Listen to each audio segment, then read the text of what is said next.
warahmatullahi wabarakatuh.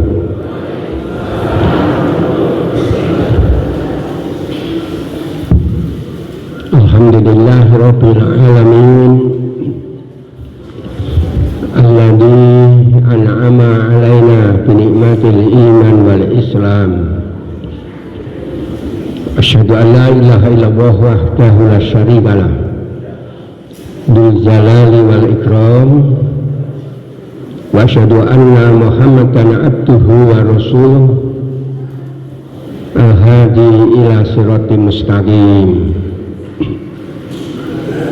Allahumma sholli wa sallim ala nabiyyina Muhammadin wa ala alihi wa ashabihi ajma'in. Amma ba'du, qala Allah ta'ala fil Qur'anil Karim,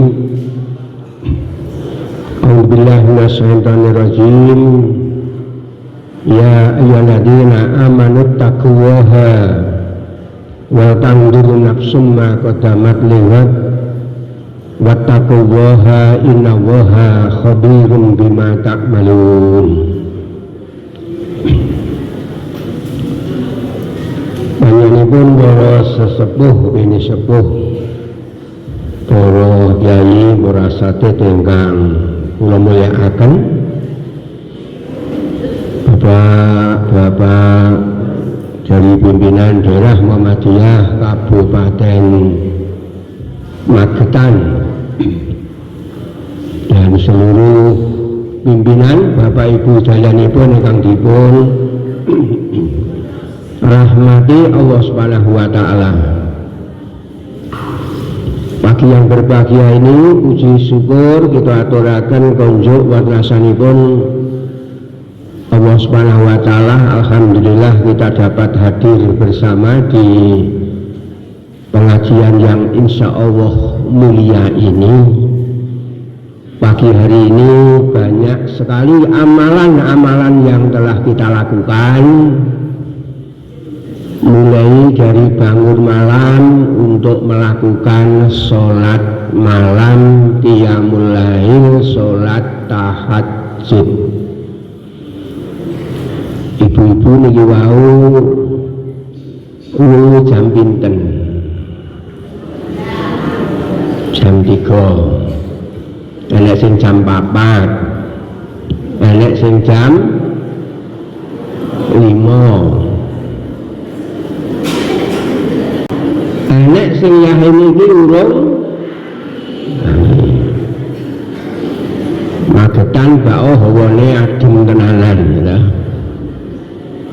Kula wau alhamdulillah 5:30 sampun dugi mriki. Jadi kita syukuri pagi hari ini kita semuanya diberikan kesehatan oleh Allah Subhanahu wa taala, sehat lahir, sehat batine. Bapak-bapak tampak ceria, ibu-ibu juga lebih ceria.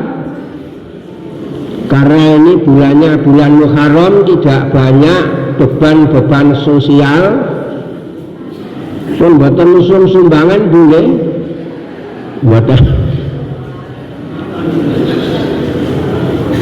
Ini orang usul sumbangan iki beban hidup ini ringan, tampak ceria, pengajiannya akad pagi juga penuh biasanya.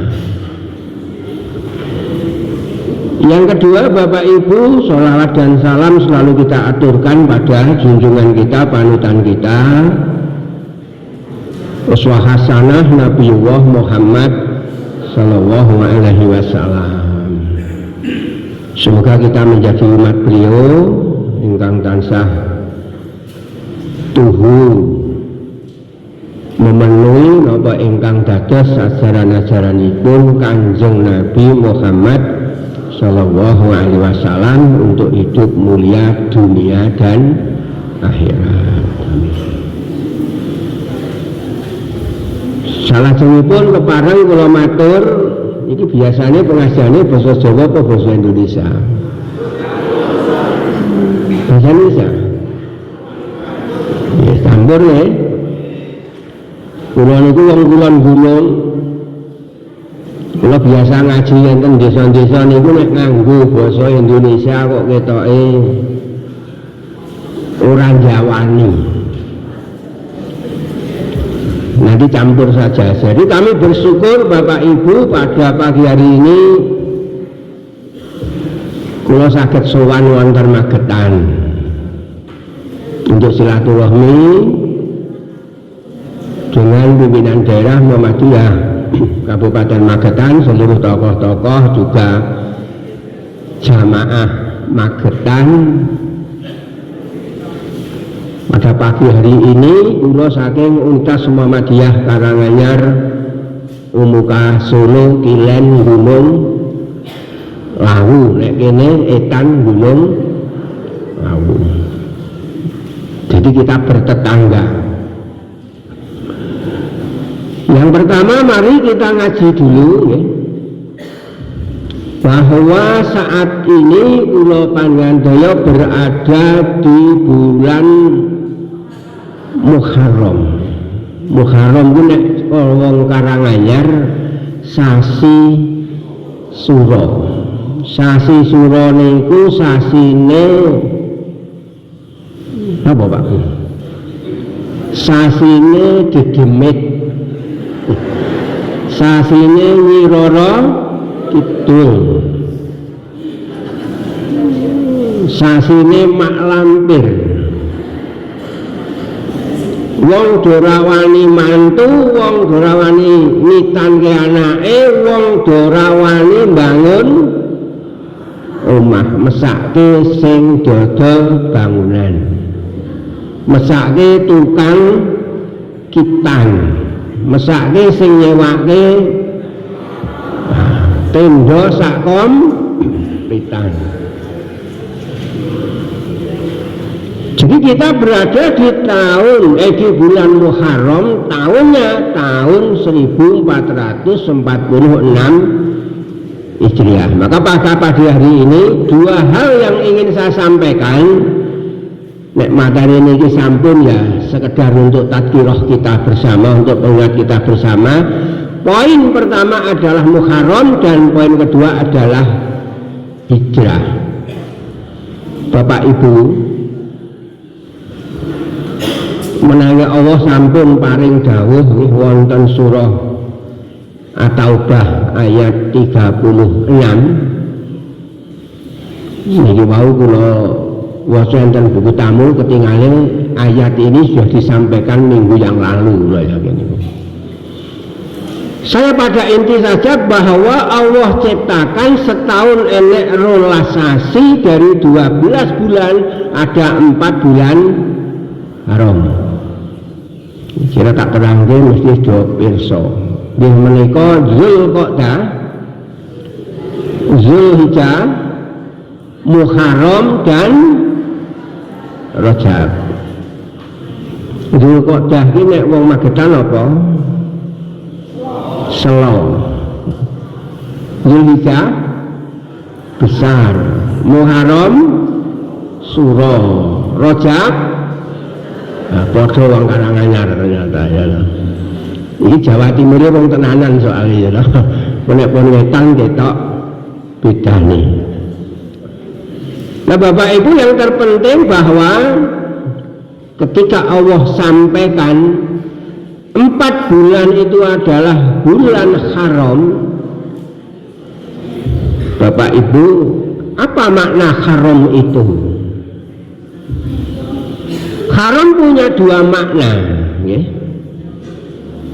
Jadi yang pertama, haram bisa berarti terlarang, pantangan, sesuatu yang tidak boleh dilakukan, sesuatu yang harus dijauhi. Dalam konsep ahkam syariah, hukum Islam, hukum syariah, ada sesuatu yang masuk kelompok haram, berarti kudu didoi. Tapi sekaligus haram juga berarti kehormatan, kemuliaan.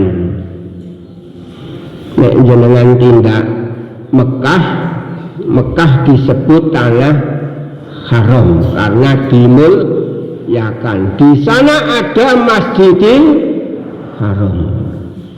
Kenapa disebut Masjidil Haram? Karena masjid itu dimuliakan, tanah itu dimuliakan, tapi sekaligus juga ada larangan-larangan yang dilakukan di tanah haram di Masjidil Haram. Lajeng petangat melih. Haram itu harus dijauhi. Sesuatu yang dijauhi diantaranya juga mengandung kemuliaan. Lo tangat Pak Bun, daging menungso niku haram napa halal? Daging wong niku haram napa halal didahar? Eco napa mboten janjana?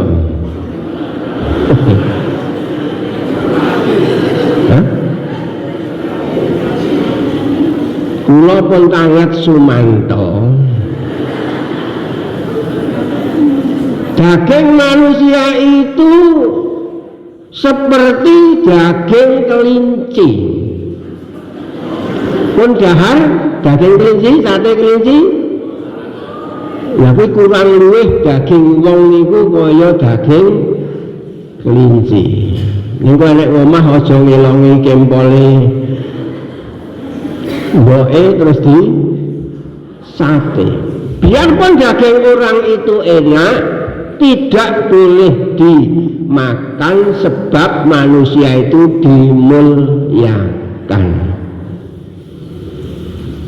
Biayi magetan enten mboten sing kaya sangkuriang jatuh cinta pada ibundanya katanya ya, yang jatuh cinta pada ibundanya.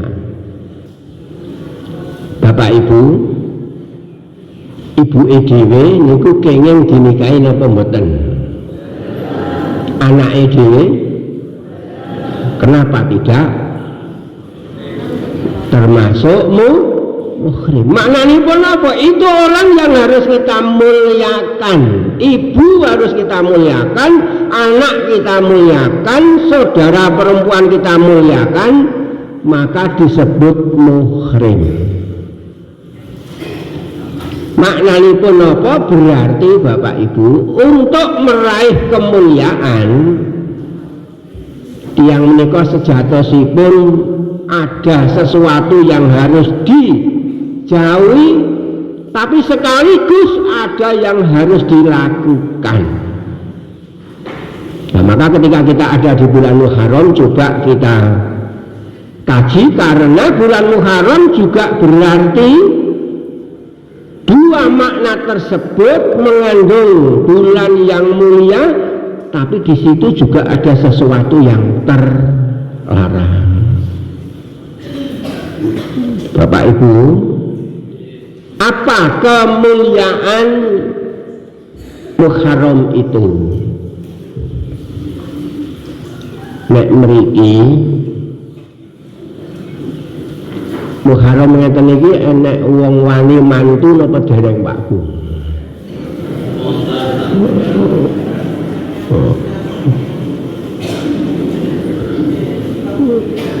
Nek wong kondangan akeh. Salah satu kemuliaan bulan Ramadan Allah telah sampaikan ya, lewat Kanjeng Nabi Muhammad SAW. Beliau sampaikan bahwa Afdhalus Siyami ba'da Ramadan Syahrullahil Muharram. Jadi sebaik-baik puasa ba'da Ramadan setelah puasa Ramadan, sebaik-baik puasa setelah puasa Ramadan adalah Syahrullah, yaitu bulan Allah, puasa di bulan Muharram. Wa abdalus sholati ba'dal faridah sholatul lail, dan sholat yang terbaik setelah sholat fardu adalah sholat malam. Nek ngen kula niku enten salat terbaik adalah salat Idul Fitri karo Idul Adha. Mulane wong saklawase ora salat Idul Fitri datang ke lapangan, Idul Adha juga datang ke lapangan karena rumangsane salat terbaik adalah salat Idul Fitri karo Idul Adha. Nek ora ngono, salat terbaik adalah salat tarawih. Mula nek pas Ramadan masjid do penuh do kebak karena rumangsane salat tarawih itu lebih mulia dari salat wajib. Bareng bar Ramadan yo bubar jamaah niku Karanganyar Magetan.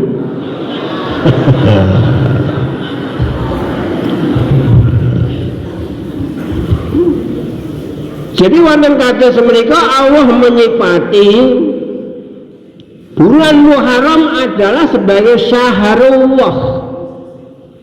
Dalam pemahaman bahasa Arab, penyandingan sesuatu dalam hari ini adalah syahrun, bulan, dengan lafdzul jalalah kata Allah itu menandakan litasrif, kemuliaan. Dados Bapak Ibu, bulan Muharram ini adalah bulan kemuliaan. Siapa yang memuliakan? Allah Subhanahu wa ta'ala. Oh, berarti nek menurut Islam bulan Muharram ini bulan kemuliaan. Allah saja menyifati sebagai syahrullah. Ya jangan sampai kita terus malah menganggap bulan haram ini bulan sing medeni, ulane jedemit, ulane setan, ulane penunggu gunung Lawu dan sebagainya.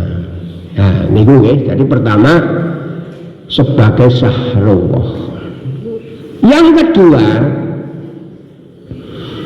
dari sisi kesejarahan. Ketika Nabi itu hijrah saking Mekah datang Madinah, lalu mendapati orang-orang Yahudi berpuasa pada tanggal 10 Muharram. Langsung Nabi menikah minta, Nabi menikah mencari tahu, bertanya, kenapa kalian tanggal 10 ini puasa? Dijawab oleh orang-orang Yahudi, hadza yaumun sholih.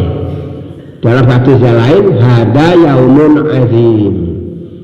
Wahai Nabi, saya puasa tanggal 10 Muharram karena hari ini adalah hari yang baik, hari yang agung, di mana Allah telah menyelamatkan Nabi Musa dan Bani Israel dari kejaran musuh, yaitu Raja Fir'aun.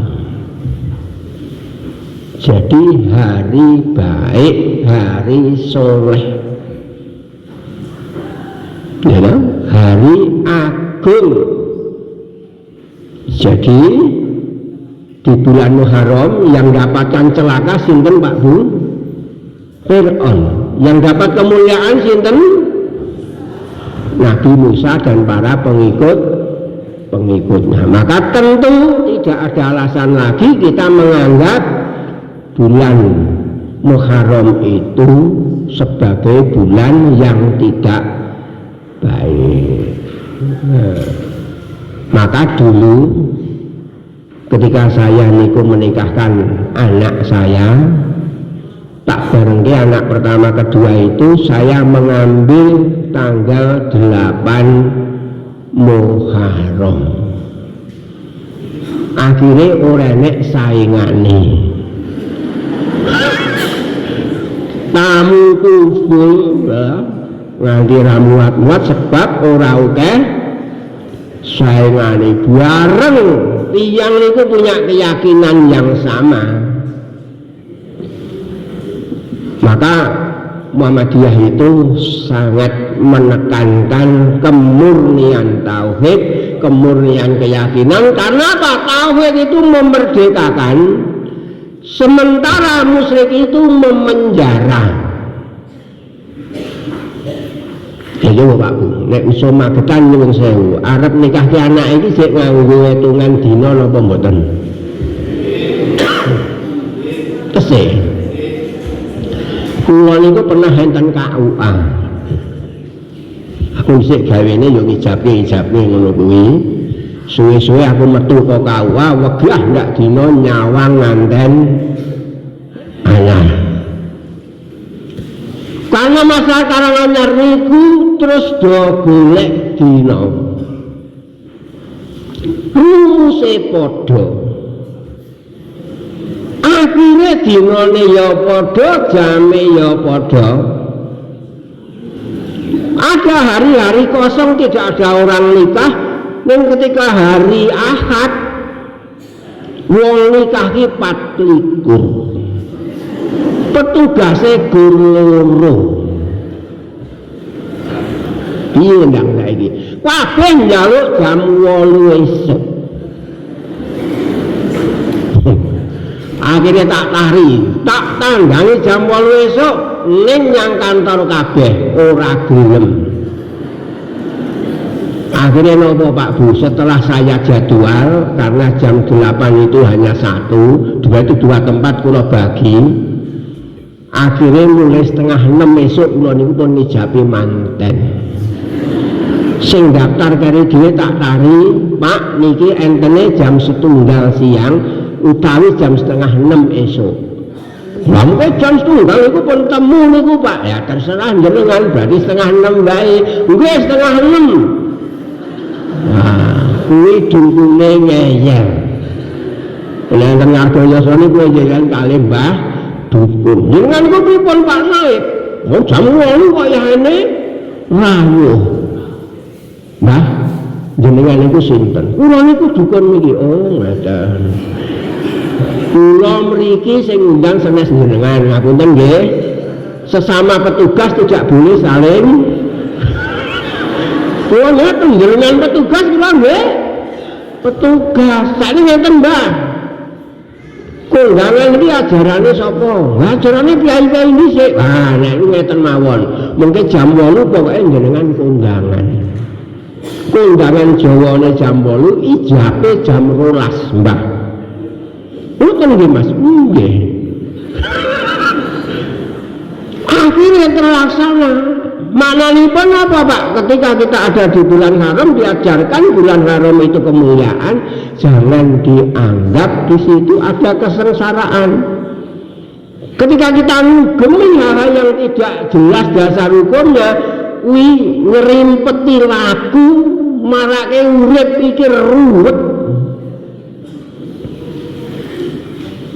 Dua anak ini golek bojo yang ngelera mekakat, begitu untuk bojo anak nomor 1 ora entuk anak nomor. Ya nek kono kuwi. Ya Allah. Lahire Senin Kliwon ora entuk karo Setu Pahing. Omahe ora entuk adep-adepan. Arahe ora entuk ngalor ngulon. Bu, anakmu golek bojo angel mekakat begitu entuk sing jenengan ngel-ngel. Itu artinya apa? Sesuatu yang lepas dari tauhid menjerat jiwa kita, kehidupan kita. Ning tauhid itu memurnikan, memerdekakan jiwa kita. Nek zaman kula cilik tangga kula do merantau, kuwi diweling jumlah wage ora entuk lulon, Setu legi ora entuk lulon, wetan ora tau ngalor, urip kok ruwet ora mekakat ae. Padahal non Islam niku gampang, nek kula niku menasihati anak saya untuk cari istri, cari suami, golek dhewe apa digoleke pake. Kula ngoten tok niku. Cari sendiri Pak, ya wis golek dhewe. Bapak mensyaratkan apa? Ora nyaratke apa-apa, wis mudeng aku ngono kuwi. Mulih-mulih kuwi cerita entuk calon bojo. Ning tak tonton fotone sik. Oh cocok aku ya bener ta. Wis seneng tenan, seneng. Ayo mangkat.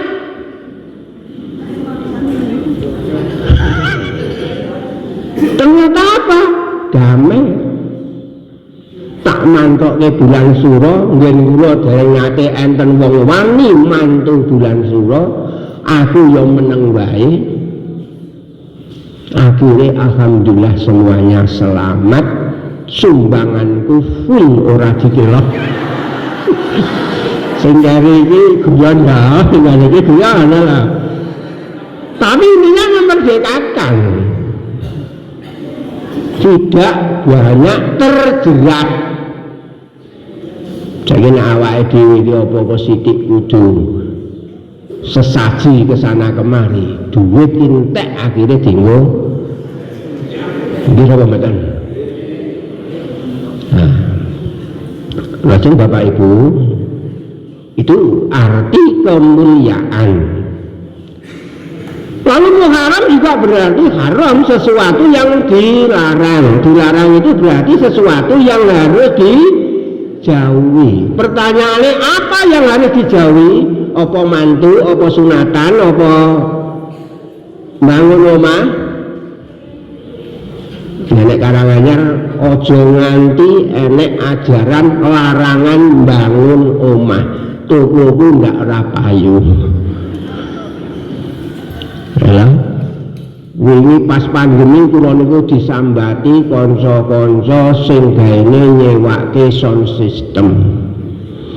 Pak Samsuri sound system kula dengan gentosi mawon. Lah piye Mas mboten payu. Ora payu ya dinteni sak payune. Kula ben sasi kudu ngangsur bang, Pak. Wabeh ditawake. Nah, coba kita lihat Bapak Ibu, apa sebenarnya sesuatu yang haram dilakukan di bulan haram? Wonten dawuh pangandikan Allah di Quran surah At-Taubah ayat 36. Di situ fala taklimu fihinna anfusakum. Larangan di bulan Ramadan adalah janganlah kamu menganiaya dirimu sendiri, jangan kamu dolimi dirimu sendiri di bulan haram itu. Mendolimi niku napa Pak Bu? Mendolimi niku ad-dulmu al-amalu fi maksiya fi maksillahi. Jadi dolim itu orang yang maksiat terhadap Allah wa tarku li taatihi dan meninggalkan ketaatan. Jadi nek awake dhewe iki maksiat berarti dolim. Maksiat itu apa? Maksiat itu bisa maksiat terhadap diri kita sendiri. Ini konteks enten pekerjaan yang digolongkan fasya wal mungkar. Fasya ini perbuatan yang merugikan diri sendiri. Nek Bapak Ibu nyuwun sewu niki mergo nggone adem, nek ngunjuk kopi kuwi halal. Nek ngunjuk whisky haram. Karena apa? Mencelakakan diri sendiri. Nah pertanyaannya Pak, kalau di luar bulan Muharram apa itu tidak dosa? Ya dosa. Tapi kalau dosa itu dilakukan di bulan haram, dosane luwih akeh. Nah, mula barangkali kita berpikir positif, dhisik kuwi para kiai para satwa dhisik mungkin ya enek benere di bulan haram kuwi ora sah ngenekke ramen-ramen dhisik, ora sah ngenekke mantu dhisik, ora enek apa pesta dhisik sebab dhisik nek wong mantu kuwi tanggapane tayuban. Sakniki napa? Campur nek tayuban riyen Bu bapak jenengan terus entuk slendange penganten ketiban ibu-ibuke seneng apa seneng? Seneng sebab bapaknya menjadi orang terpilih iso jogetan karo sinden. Terus Bu nggih Barangkali untuk menghindari itu supaya apa? Kemaksiatan itu dikurangi. Kemaksiatan di bulan apapun dosa, tapi ketika kemaksiatan dilakukan di bulan haram, berarti dosanya lebih banyak. Jadi bulan haram itu apa? Perbanyak ketaatan, kurangi kemaksiatan. Orang yang berbuat maksiat hakikatnya itu mendolimi diri sendiri. Karena kerusakan itu juga akhirnya akan kembali ke wong gawene kok mendem. Hakikatnya mendolimi diri sendiri. Ning wong sregep ibadah, sregep ketaatan, hakikatnya adil terhadap diri sendiri. Jadi yang dilarang napa? Sing dilarang berbuat kedoliman, berbuat maksiat. Sing nomor loro, pantangan untuk perang.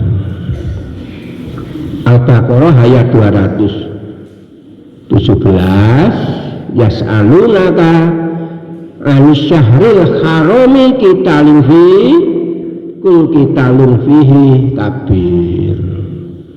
Mereka bertanya kepada Muhammad tentang perang di bulan haram. Katakanlah perang di bulan haram itu adalah dosa besar. Pertanyaannya sama, nek di luar bulan haram apa tidak dosa? Bisa. Lah niku Bapak Ibu, kula tanggap sak niki. Perang niku sae napa awon? Kok meneng? Perang itu baik apa buruk?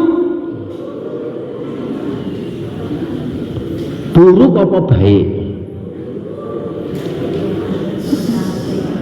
Jenengan jawab buruk sebab saiki ora usum perang. Ning nek para pahlawan negeri niki ora wani perang, awake dhewe ora bakal. Berarti perang niku sae napa sae? Oh, kok ganti? Nek para nabi, para sahabat ora wani perang, Islam ora teko magetan. Ini napa nggih? Berarti perang niku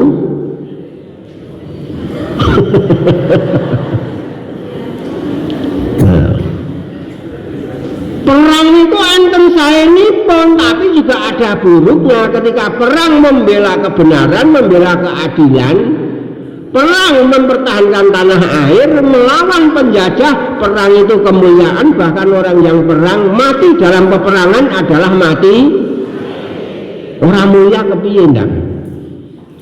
Wong ki nek mati syahid kuwi jalane swarga kuwi lurus langsung ora nek hambatane. Jalan tol mulia. Tapi Bapak Ibu, semulia-mulianya perang, perdamaian itu jauh lebih mulia. Nah, kebiasaan ini pun tiang Arab, orang Arab itu kadang-kadang kita sikapi, kita sifati sebagai orang yang keras. Tanpa kita sadar, awake dhewe kadang-kadang jauh lebih keras. Kula niku sedih nek wong ngelek-ngelek wong Arab. Niki hadir Ustaz Wijanarko. Gawene nggawa bantuan masjid saka Arab Karanganyar iki sing dibantu wis 100 masjid punjul. Wong siji bantu sak masjid. Magetan gawe masjid sing bantu wong sak negara. Ketoke jarae gawe niki nggih arang-arang wong siji kok gawe satu masjid, apalagi 2, 3 sebagainya. Ngono kok iso ngelek-ngelek wong sing bantu. Ning wong sing rene nggawa narkoba, nggawa ajaran ranggenah, sekarang itu kadang-kadang dipuja-puji. Zamane zaman edan. Ya ora edan. Nah, niku wae. Jadi Orang Arab punya jiwa kesatria ketika terjadi peperangan, bahkan perselisihan di antara anggota masyarakat karena ada larangan untuk berperang. Kalau bulan ini umpamanya anak saya dibunuh orang, sementara saya tahu siapa pembunuhnya, karena ini bulan haram, saya bisa menahan diri. Itu kehebatannya orang Arab. Coba jangan bayangin Pak, orang Arab itu dulu senengnya minum khamr. Khamr ini cara Magetan apa? Arak, whisky, vodka, macam-macam. Sebab nopo, Arab itu kadang-kadang hawanya sangat panas tapi juga sangat dingin. Nek pas dingin ngeten iki ketoke minum arak kuwi nyawak dadi ketoke. Ketoke iki dereng rasake Pak soalé ya. Dereng rasake ketoke terus do anget. Maka orang Arab saat itu do seneng minum khamr. Ketika Nabi pun dakwah pada awal-awal Islam, khamr itu masih menjadi minuman harian. Begitu turun bahwa khamr itu adalah rijsum min amali syaitan, perbuatan yang dosa, perbuatannya setan, minumannya setan, pastanibu, jauhilah. Orang Arab itu serentak khamr-khamr yang ada di rumah, persediaan khamr nek kene kaya enek gentong-gentong iso nggih. Itu disuntak enek dalan-dalan di Mekah di Madinah, ibaratnya dalan Mekah Madinah kuwi banjir khamr. Berarti orang Arab. Ning wong Karanganyar kuwi nek di larang sesuatu sing dadi kebiasaan wis endo wae. Kuwi endo. Menghindar alasan-alasan wae. Kita itu tidak seperti orang Arab yang punya jiwa kesatria yang luar biasa. Bayangkan Pak, orang itu setiap hari minum khamr, nek orang minum khamr awake meriang. Kaya bapak-bapak ku sing wis ngatok wedan ginasel, wesuk orang ngombe ginasel yang sirah rasane. Nah kira-kira ngoten niku, terus jenengan tahu-tahu gulane dhuwur, yang dokter dingendikani Pak niki gula jenengan pun inggil, mboten kenging melih nunjuk ginas. Piye kira-kira? Enak sing nekat. Tapi orang Arab itu punya jiwa kesatria, begitu ada larangan semuanya ditinggalkan. Begitu ada larangan untuk berperang, saat itu dia berhenti untuk berperang. Maknanya itu apa? Ternyata Islam mengajarkan perang ini ora kepepet, ojo kok lakoni. Perdamaian itu jauh lebih baik daripada perang. Rata manau liko ilhudui, kamu jangan mengharap ketemu musuh wa idalah kituhum pasbiru. Nek ketemu musuh sabarlah. Hidup jangan berharap ketemu musuh. Kata pepatah Tiongkok, 1000 teman terlalu sedikit, 1 lawan terlalu banyak. Jenengan kuwi urip sak kampung rukun kabeh, enek sing mungsuhan wong siji wae yang ngati rasane medhedhek arep jagong, kursine sing kosong berkari kono. Ada sing nunggu kuwi gek mungsuhku. Ketemu ning dalan ngomong ngindar koso padahal gur wong siji. Maka pesan Islam itu apa? Ketika Nabi itu ketemu musuh, perdamaian kata Nabi apa? Aslim taslam. Menyerahlah kamu, maka kamu akan aman. Nabi memberikan keamanan terhadap siapapun, bahkan orang-orang yang pernah memusuhi, orang-orang Yahudi, orang-orang Nasrani. Ketika mereka menyerah, dijamin aman. Jadi Jadi Islam itu ternyata apa? Dimanapun hidup dengan siapapun harus menimbulkan keamanan. Mungkin penonton rumah sakit PKU dereng nggih. Nah, Karanganyar kan rumah sakit PKU, perawat-perawat kula mboten nate nangleti, Pak jenengan niku agamane napa? Enggak pernah ditanya. Oh Islam, NU apa Muhammadiyah? Ora pernah ditanya. Engko ngomong NU ditakoki sik PKB apa P3? Nek ngomong Muhammadiyah ditakoki pan apa? Partai Umat. Wah, sudah berubah. Tidak pernah ada tanya itu. Kenapa kita kedamaian? Saya di Universitas Muhammadiyah Karanganyar, saya tidak pernah menanya mahasiswa saya itu agamanya apa. Universitas di bagian Indonesia Timur, di Papua, NTT, 70% mahasiswanya itu non Muslim. Ning lagune sang surya, ya Allah Tuhan Rabbiku Muhammad, syahadat Pak, dia syahadat. Atau Nabi menyampaikan aslimu taslamu, kamu masuk Islamlah maka kamu akan selamat. Tawarannya dua, nek kowe gur pengen aman nenek dunya, kamu menyerahlah. Kamu jangan memusuhi Islam, maka Islam itu melindungi kafir zimmi, orang non muslim yang bersahabat hidup damai bersama orang Islam. Nek uripmu pengen selamat, dunia selamat akhirat, masuklah Islam. Nek gur pengen nenek dunia, menyerahlah. Itu kedamaian yang disampaikan Nabi ketika menghadapi musuh sing wis orang duwe daya. Nanti malaikat ngguyung.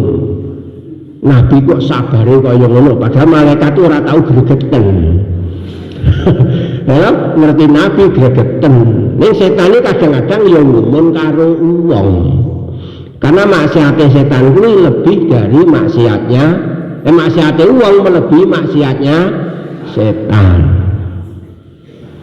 Apa ya Pak? Enek orang setan itu sendem-deman bareng-bareng jugetan. Enek orang setan itu sebagai pabrik ciu. Di pabrik ciu nih, sing digawe setan. Ora enek Pak.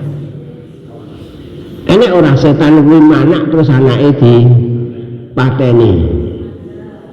Enek Gunung Merapi kae enek setan jenenge Mak Lampir punya anak Grandong, kuwi diopeni sanajan rupane kaya ngono. Digedheke digawe sekti. Barang wong saiki kuwi do ediane ngluwihi setan. Maka saya kembali, Muharram itu ternyata bulan kemuliaan bagi orang yang taat pada Allah, tapi sekaligus ada larangan. Nah kok wis jam 7 ya wis. Jam 7 ya. Kita belum sampai hijrah. Mengene wae, sithik kula cuple. Ketika Nabi hijrah, Pak Bu, awake dhewe kuwi dadi apa coba dadi apa? Arep dadi sapa? Saya cerita sedikit orang-orang yang menyertai membantu hijrah Nabi. Satu saya sebut Ali bin Abi Thalib. Ali bin Abi Thalib masih sangat muda, umure las-lasan tahun. Sapa kene sing umure las-lasan tahun? Ketika Nabi mau hijrah diperintah, Abu Thalib, kamu tidur di tempat tidur saya, berselimutlah dengan selimut saya untuk mengelabui orang kafir. Berarti di mana ini Ali bin Abi Thalib sudah bertaruh dengan nyawa. Pertanyaan kula, cah nom sapa sing wani ngantarke nyawane untuk perjuangan Islam seperti Ali bin Abi Thalib? Saya ini cah nom apa sedikit do wani gebuk-gebukan untuk apa? nuruti nafsu angkara murka. Enek ora cah nom kuwi gelut demi kebenaran, mempertaruhkan nyawanya demi perjuangan Islam. Sing nomor kalih sahabat Abu Bakar As-Siddiq. Abu Bakar itu ketika diberitahu oleh Kanjeng Nabi, Mas Abu Bakar, kita diperintahkan Allah untuk hijrah ke Yasrib, saat ini Madinah. Abu Bakar itu seneng banget Pak Bu. Terus tindak pasar kewan, golek unta sing paling gede, sing paling sae sak Mekah, cacahe loro. Nek saiki ngono nyang diler tuku Innova loro. Maju. Terus dibeton sowan Kanjeng Nabi, Kanjeng Nabi, karena panjenengan dawuh hijrah, kula pun tumbas kendaraan kalih, unta kalih yang paling bagus, setunggal nggih kula, setunggal panjenengan. Nek wong ngono kuwi nyanggone Pak Samsuri nggawa Innova anyar loro Pak, kula tumbas Innova kalih, setunggal nggih kula, setunggal jenengan, nek ngisi pengajian gen ora kudanan. Kira-kira kula tampa napa mboten?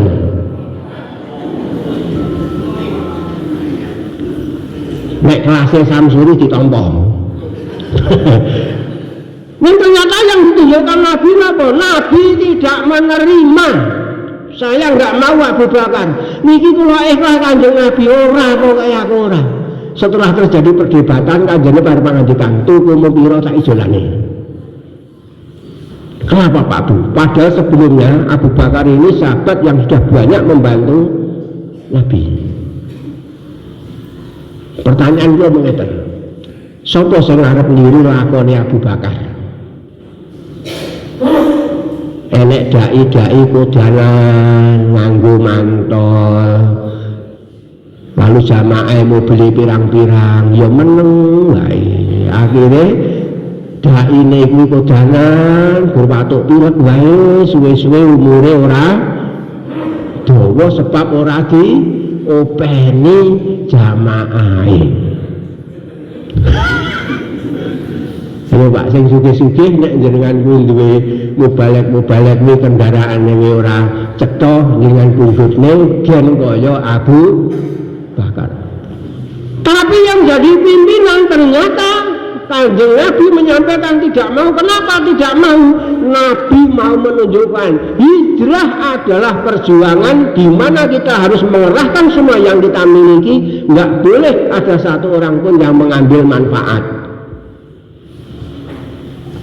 Nabi sudah seperti itu saja. Enek wong-wong sing kok Mekah yang Madinah kuwi niate celelekan. Hijrah awal ora gelem, begitu hijrah kuwi nyenengke enek kono ternyata diberikan tempat iso usaha sing ora duwe bojo akhire entuk bojo wong Madinah, sementara wong Madinah kuwi ceweke luwih ayu karo wong Mekah. Akhire wong ora pati genah-genah melu hijrah tujuane apa? Supaya entuk omah, supaya entuk bojo. Maka lahirlah satu hadis innamal a'malu bin. Itu lanjutannya kan masalah hijrah niku.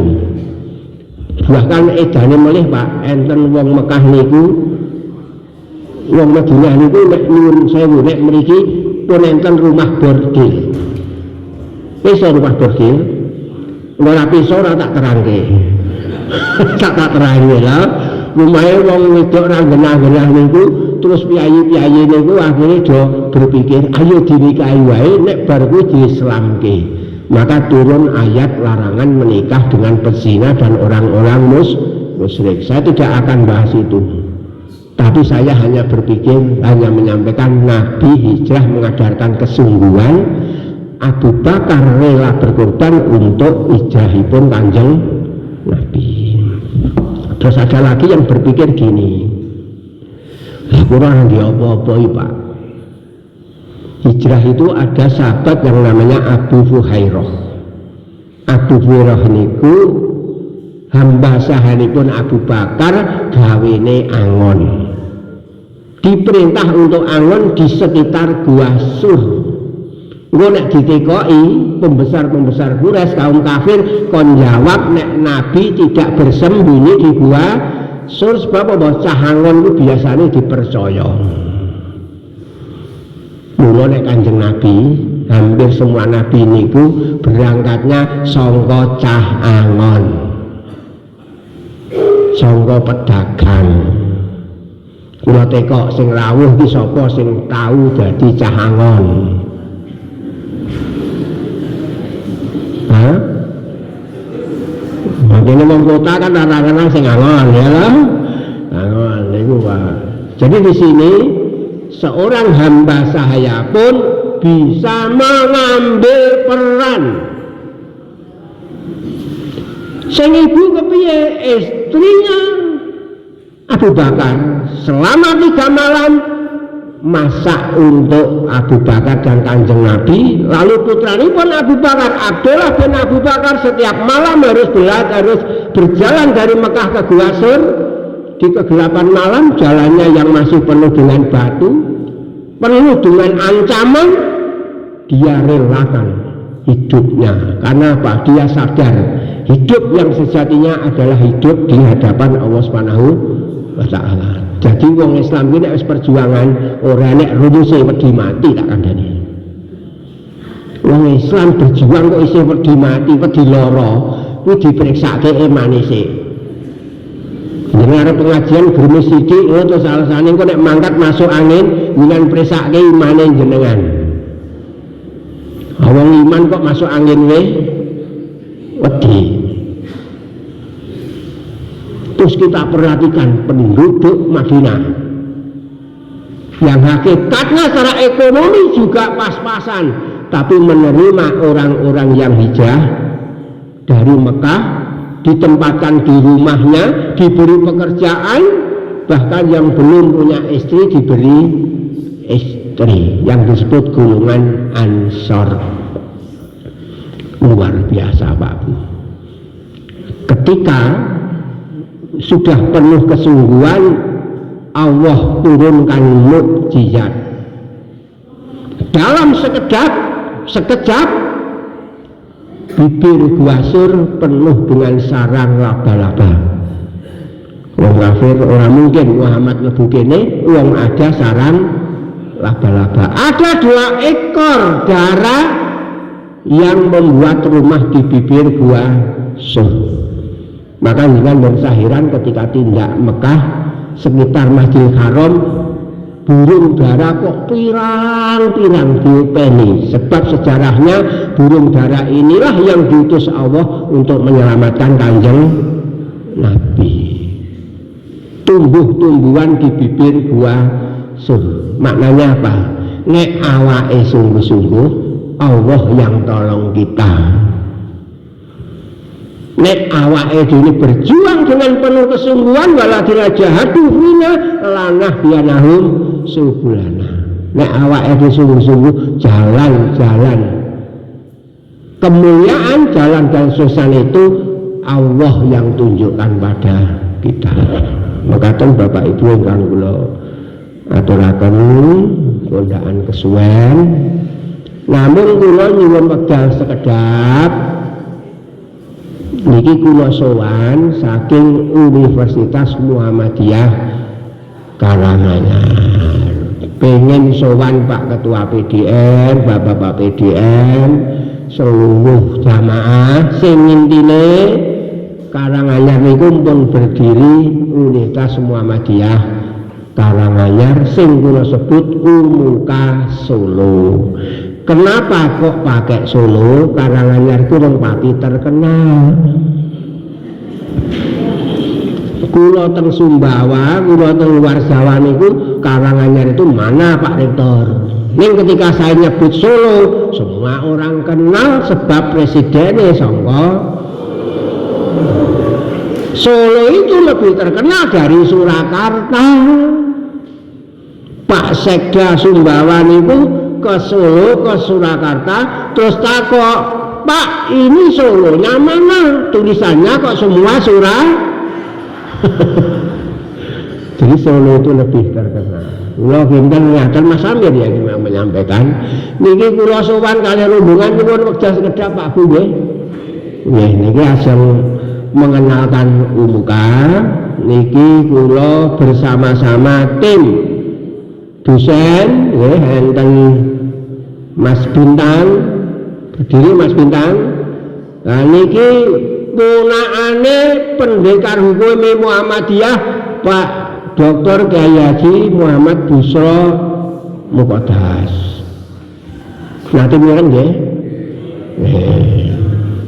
Terus ini enten Mas Muhammad Amir Ansori. Beliau ini asal Sragen, pengusaha, pengurus lahismu, sing ngopeni Masjid Al-Falah sing terkenal itu termasuk beliaunya ini. Terus Mas Wahid. Nah, niki tonggo jenengan Pak ler meniku. Ngawi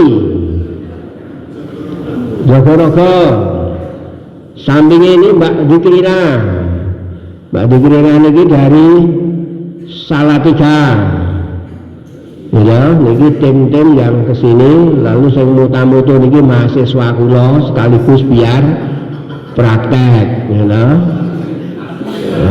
nek niku isih mahasiswa gitu. Kalau pengen larang pek mantu lewat kula ya. Ngobrol Mas Amir. Nggih kula ngeten ngaten mungkin sekedhik kula tak matur bubar Mas Amir menyampaikan karo ngadep dan ketok babah ngono.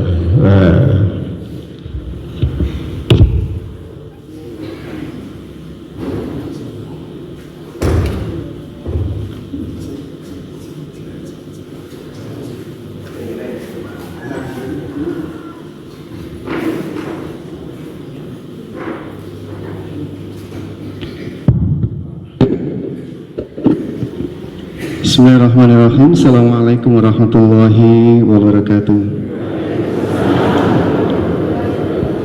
Pak Rektor dan seluruh hadirin jamaah pagi Muhammadiyah Magetan, mohon izin 10 menit saja saya akan menyampaikan perihal kaitan dengan Universitas Muhammadiyah Karanganyar atau disingkat Umuka Solo. Mohon izin Bapak Ibu jamaah semuanya memperkenalkan diri. Nama saya Muhammad Amir Ansori. Saya dosen bisnis digital. Aktivitas saya sebetulnya saya itu tukang adzan ya. Saya tukang adzan di Masjid Al-Falah Sragen bersama teman-teman Mas Kusnadi dan yang lain-lain. Dan hari ini saya kedua kalinya di Muhammadiyah Magetan. Sebelum Corona kemarin saya ngisi di Raker PIM pimpinan daerah Muhammadiyah Karanganyar di BDN, dan terima kasih hari ini saya kedua kali berjumpa warga Muhammadiyah di Magetan. Bapak Ibu mohon izin saya izin melaporkan terkait dengan Umuka. Bapak Ibu yang saya hormati, Umuka berdiri tanggal 19 Mei 2022. Dari mana Umuka berdiri? Mengakuisisi 3 kampus yang ada di Jawa Tengah. Yang pertama Akademi Santa Ana, kemudian Akademi Pariwisata Widya Nusantara, dan yang terakhir APK. Dan 3 kampus ini diakuisisi oleh pimpinan daerah Muhammadiyah Karanganyar. Selanjutnya Bapak Ibu, bahwa badan penyelenggara Umuka adalah Perserikatan Muhammadiyah. Kemudian sama seperti universitas-universitas yang lain, termasuk ada pondok yang dibangun oleh UMN, semuanya dimiliki oleh pimpinan daerah, pimpinan pusat Muhammadiyah. Bapak Ibu yang saya hormati, ada 70 dosen yang sekarang berkarir di Umuka Karanganyar. Ada 14 program studi plus 1 hari ini jadi 15, kemudian terdiri dari 3 kampus yang saya sebutkan di awal tadi. Selanjutnya ini adalah dosen-dosen yang ada di Karanganyar. Seluruh dosen yang tertera di sini adalah pimpinan daerah Muhammadiyah Karanganyar. Ini Pak Ketua PDM Karanganyar, Pak Samsuri, Pak Rektor itu dulu juga pimpinan Ketua PDM Karanganyar. Selanjutnya dosen terdiri dari kader. Mohon izin Bapak Ibu, ini saya nih, ini Muhammad Amir Ansori, mungkin nek pangkling jaringan. Lalu ini Mas Eko, Ketua PWPM Jawa Tengah, juga berkarir di dosen. Ini Mas Nurul Huda, ini Ketua IPM Wilayah Jawa Tengah, ngampu sebagai dosen mata kuliah Pancasila. Ada Bu Hasni, ini di Ibu Aisyah ini. Kemudian ini Mas Burhan Effendi, dosen di produksi ternak. Bapak Ibu, dari 82 dosen tadi yang saya sampaikan, 5 ini kader, 87 dosen yang baru masuk, yang kita rekrut semuanya sekarang sudah menjadi kader Muhammadiyah. Begitulah kita meregenerasi kader-kader kita agar AUM kita tetap bisa kompetitif. Selanjutnya ini fakultas yang ada di kami, ada Fakultas Sains dengan jurusan Teknik Komputer S1, S1 Informatika, S1 Peternakan, dan D3 Produksi Ternak. Lalu Fakultas Komunikasi dan Bisnis, S1 Akuntansi, S1 Bisnis Digital. Nah, saya ngajarnya di sini bersama Mas Wahid. S1 Komunikasi, D3 Perhotelan, dan D3 Pariwisata. Fakultas yang ketiga, Fakultas Keguruan dan Ilmu Pendidikan, S1 Bahasa Arab dan Pendidikan Kepelatihan Olahraga. Yang keempat, Fakultas Kesehatan, S1 Fisioterapi, D4 Akupunktur, Keperawatan Anestesi, dan terakhir Teknologi Radiologi Pencitraan. Terakhir fakultas terakhir yaitu Fakultas Hukum, baru satu prodi yaitu Hukum Bisnis. Bapak Ibu, ini keluaran profil lulusan dari UMUK. S1 Komputer didesain untuk jadi ahli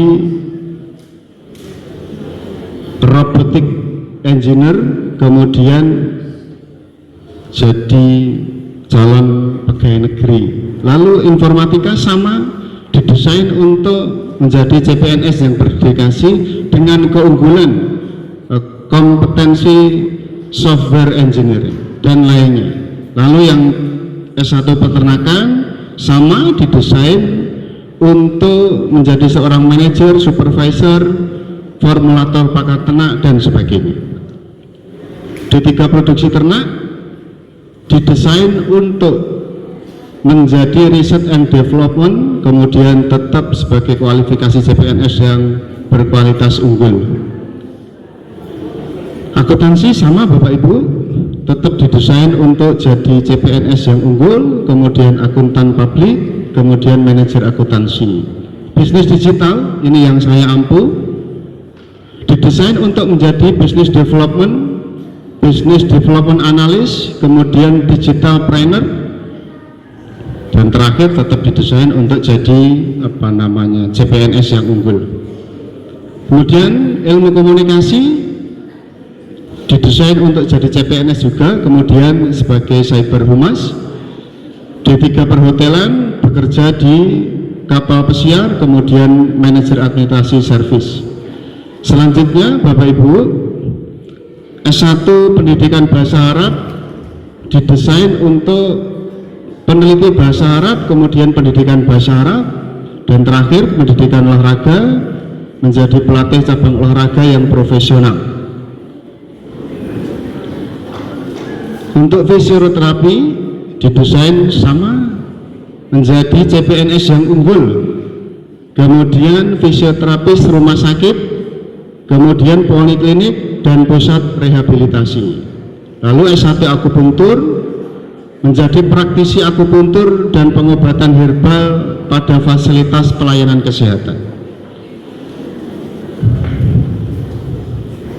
Fakultas Hukum Bisnis, konsultan hukum. Ini masih jarang Bapak Ibu yang hukum bisnis. Ini karena jurusan baru dan tantangan baru. Kemudian Bapak Ibu, ini kerjasama yang sudah dilakukan UMUKA bersama Bupati Sumbawa, kemudian MOU bersama Menteri Sandi yang dulu calon wakil presiden, kemudian bersama Menko PMK yang sekaligus pimpinan pusat Muhammadiyah, lalu dengan BRIN, lalu dengan Tribun News, dan MOU dengan Rumah Sakit Sarjito Yogyakarta. Ini beberapa instansi yang sudah bekerja sama dengan UMUKA, pemerintah daerah Karanganyar, PKU, Universitas Negeri Surakarta, kemudian UMP, ada UMS, ada Universitas Muhammadiyah Sidoarjo, dan lain sebagainya. Tak lupa dengan Lazismu dan Basnas. Ini beberapa sekolah yang sudah MOU dengan kita. Bapak Ibu, meskipun UMUKA itu baru berjalan 2 tahun, inilah prestasi-prestasi dari dosen-dosen kami.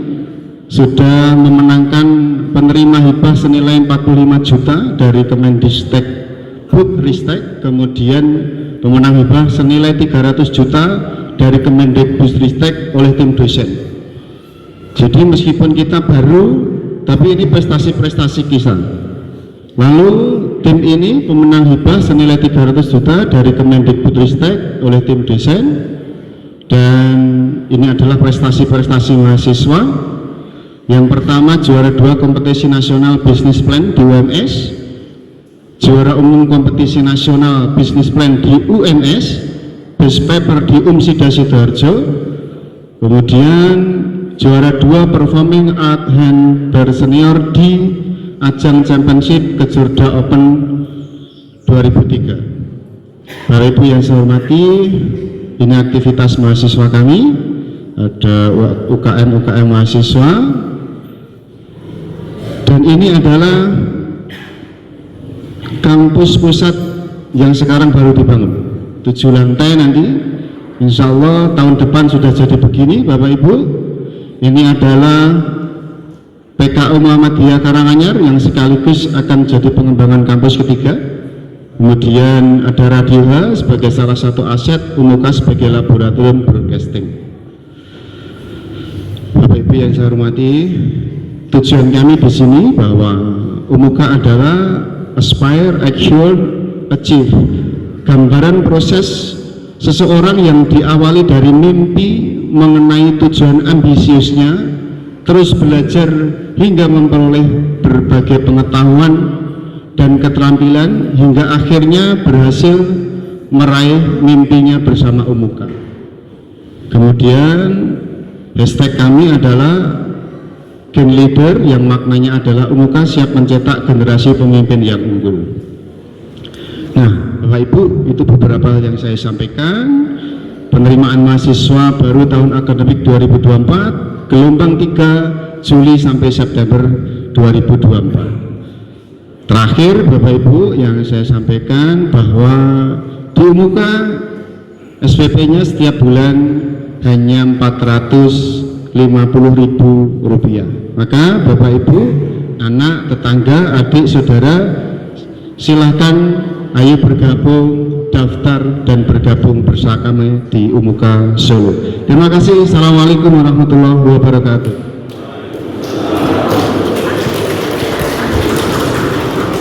Bapak Ibu, intinipun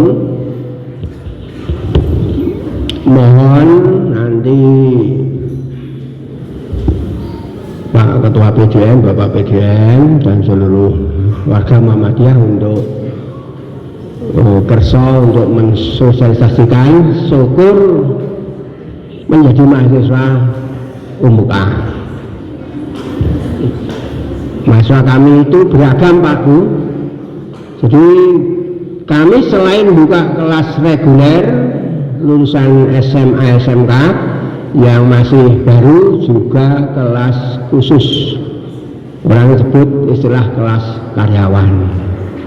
Ya, nanti barangkali dari Magetan ini juga ada yang berkenan nanti bisa kami buka, tapi nggak mungkin kami buka kelas di Magetan. Bisanya Kulon Sidik, nanti kami buka kelas di Tawang Mangu karena masih wilayah Karanganyar.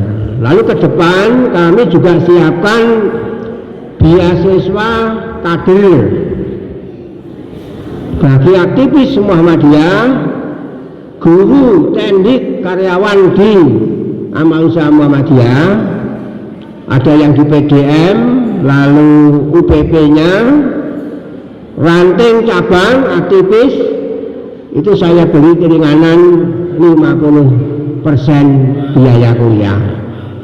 Mungkin sing ora duwe nggon di Karanganyar kami juga siapkan beberapa tempat untuk asrama mahasiswa. Maka untuk itu monggo kalau barangkali nanti ada Magetan yang bisa hadir ya, ikut kuliah di Muka, itu kami akan sangat terima kasih. Dan ke depan mohon izin Pak Ketua PDM, Bapak PDM, ke depan mungkin kami akan lebih intensif lagi untuk sowan ke Magetan, barangkali nanti dari sekolah ke sekolah ya, pada waktu-waktu yang akan datang mohon kerjasamanya. Yang jelas hari ini saya kula nuwun, nanti tim kami ke depan juga masih akan banyak sowan ke Magetan lagi. Kula kinten ngaten, kirangipun nyuwun pangapunten. Akhirul kalam, nasrul minallah wa fathun qarib. Assalamualaikum warahmatullahi wabarakatuh.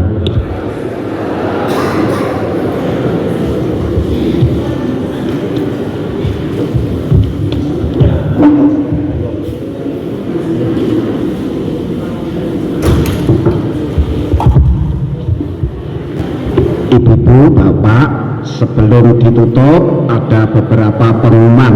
Waktunya maghrib sampai isya bertempat di Masjid Al-Khair, Jalan Majen Sungkono 75 Magetan. Pemateri Ustadz Khairul Anam dengan materi pedoman hisab Muhammadiyah dari Majelis Tarjih dan Tajid PDM Magetan.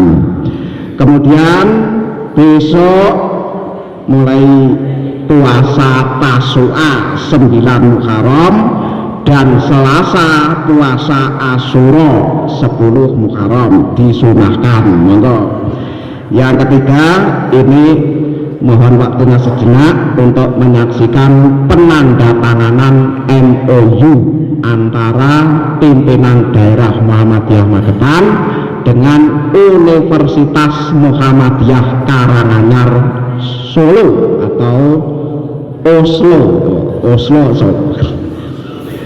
Nah, monggo tim dari Universitas Muhammadiyah Karanganyar apabila penandatangan secara simbolis, dan ini berhubung Ketua Pimpinan Daerah Muhammadiyah Magetan juga masih ada acara Muhammadiyah di cabang barat, maka ini nanti secara simbolis penandatanganan diwakili Kulo Haryadi.